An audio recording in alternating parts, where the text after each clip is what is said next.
যেদিন ক্লাসের সবচেয়ে সুন্দরী মেয়ে সবার সামনে দাঁড়িয়ে কাঁদতে কাঁদতে বলেছিল আমি নাকি তার বুকে হাত দিয়েছিলাম, তাকে নষ্ট করতে চেয়েছিলাম, সেদিন সবাই আমার দিকে তাকিয়ে ঘৃণা নিয়ে তাকিয়েছিল।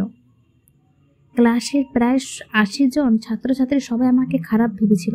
সবাই মেয়েটার কান্না ভেজা কণ্ঠটা বিশ্বাস করেছিল। আমার সবচেয়ে কাছের বন্ধুটাও সেদিন আমার থেকে দূরে সরে গিয়েছিল। আমার সবচেয়ে প্রিয় শিক্ষকটা আমার গালে চড় মেরে বলেছিল, তুমি অনেক ভালো ছাত্র, আমি তোমাকে অনেক ভালোবাসতাম, কিন্তু তুমি আজকে যে কাজটা করেছো তার জন্য আমার ভালোবাসাটা তোমার জন্য চিরতরে শেষ হয়ে গেছে। নিজেকে একজন ভালো মানুষ হিসেবে যে প্রতিষ্ঠিত করতে পারে না, সে যতই ভালো ছাত্র হোক না কেন, টাকার মালিক হোক, এইসবই কিছু আসে না। একজন মানুষের সবচেয়ে বড় পরিচয় হলো সে একজন মানুষ। তবে তোমার মতো মানুষ না, তুমি এখনো মানুষ হতে পারোনি। যদি পারো, মানুষ হয়ে দেখাও।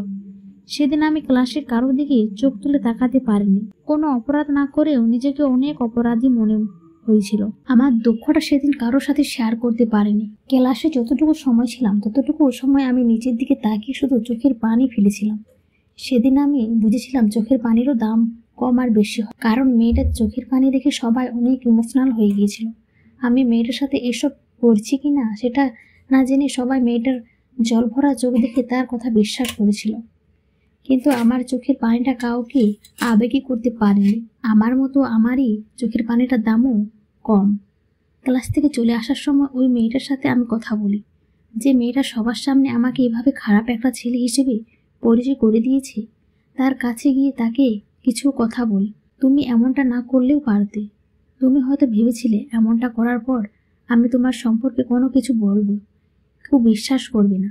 সবাই ভাবে তোমার উপর প্রতিশোধ নেওয়ার জন্য তোমার সম্পর্কে খারাপ কথা বলছি, কিন্তু তুমি হয়তো জানো না, তুমি এসব না করলেও আমি তোমার সম্পর্কে কারো কাছে কিছু বলতাম না। তবে ভয় পেও না, এখনো তোমার সম্পর্কে কারো কিছু কাছে বলবো না। যে মানুষটা আমাকে সবার সামনে খারাপ বানিয়েছে, আমি তাকে সবার সামনে খারাপ বানাতে চাই না। কলেজ থেকে বাসা যাওয়ার পথে যখন দেখলাম সবাই আমার দিকে কেমন যেন করে তাকিয়ে আছে, তখন আমার বুঝতে অসুবিধা হলো না আমার খবরটা এলাকার অনেকেই জেনে গিয়েছে, তাই তারা আমার দিকে এভাবে তাকিয়ে আছে। এইসব খবর বাতাসের মাধ্যমে ছড়িয়ে যায়, আমারটাও হয়তো সেইভাবে সবার কাছে পৌঁছে গিয়েছে, হয়তো বা বাড়িতেও জেনে গিয়েছে। এমনিতেই মা আমার দোষ খুঁজেন সবসময়, একটা ভুল পেলে বাড়ি থেকে বের করে দিতে চায়। শুধু বাবা বলে কয়ে হয়তো আমাকে বাড়ির এক কোণে ছোট্ট একটা রুম দিয়ে রেখে দিয়েছেন। মা চায় না আমি এই বাড়িতে থাকি। যখন বাসায় গেলাম তখন দেখলাম মা আর বাবা দরজার বাইরে দাঁড়িয়ে আছে।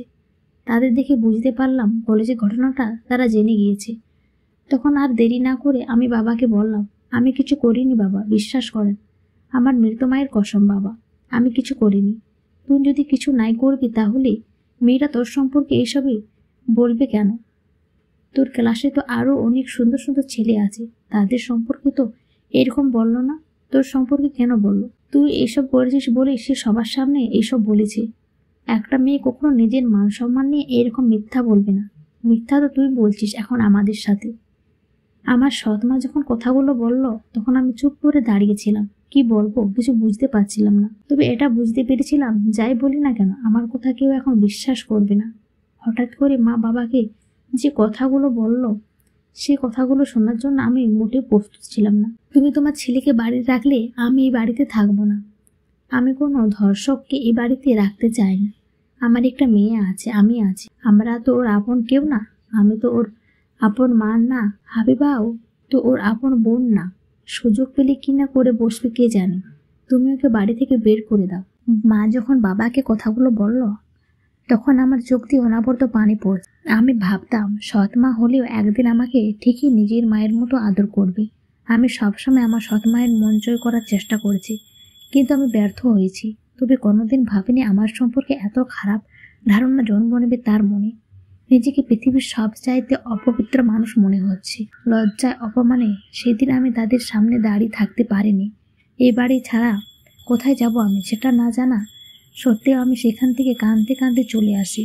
আমার বাবা একটিবারের জন্য আমাকে থাকতে বলেনি। সেদিন আমি খুব করে বুঝেছিলাম আমাদের বাবা ছেলের সম্পর্কটা হয়তো শেষ হতে চলেছে।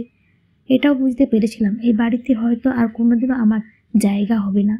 আমাকে চলে যেতে হবে অজানা অজানা কোনো এক নতুন ঠিকানায়। আমার কাছে মানুষগুলো আমাকে বুঝতে পারেনি, ভুল বুঝে দূরে ঠেলে দিয়েছে। এখন একজন মানুষ আছে, যে মানুষটা আমার শেষ ভরসা। সে মানুষটাকে আমি অনেক বিশ্বাস করি, অনেক ভালোবাসি। সে মানুষটা আমাকে অনেক বিশ্বাস করে ভালোবাসে, তবে কেন জানি ভয় হচ্ছে। আর সবার মতো কি সেও আমাকে খারাপ ভাববে, আমাকে বিশ্বাস করবে না? অনেক প্রশ্নের উত্তর থেকেই যাচ্ছে। তার সাথে দেখা না হওয়া পর্যন্ত এসব প্রশ্নের উত্তর আমি পাবো না জানি, তবু কেন জানি প্রশ্নগুলো নিয়ে ভাবতে ইচ্ছে করছে। সেদিন রাতটা আমি শিয়াম নামের এক বন্ধুর বাসায় তার সাথে থাকি। ও হয়তো বিশ্বাস করেছিল আমি এসব করিনি।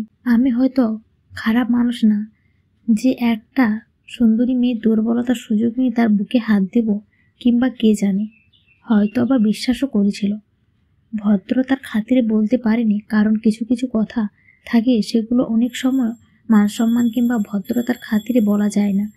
বিপরীত পাশের মানুষটার অবস্থার কথা চিন্তা করে অনেক মানুষ বলতে পারে না। আবার কিছু মানুষ থাকে যারা বিপরীত পাশের মানুষটার কথা চিন্তা না করে একবারও ভাবে না কথাগুলো বললে তার অবস্থাটা কি হবে।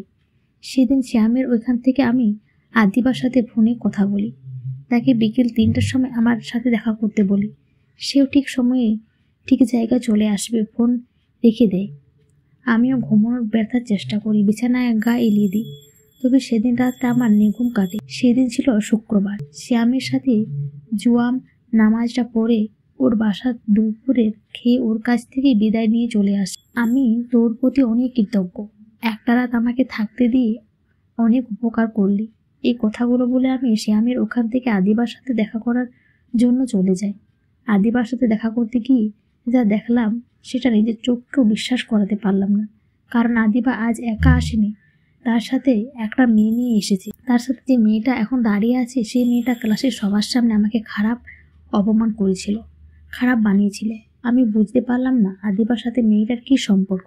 আদিবার কোনো কাজিন নাকি বান্ধবী? গল্পটা কেমন হয়েছে অবশ্যই কমেন্ট করে জানাবেন।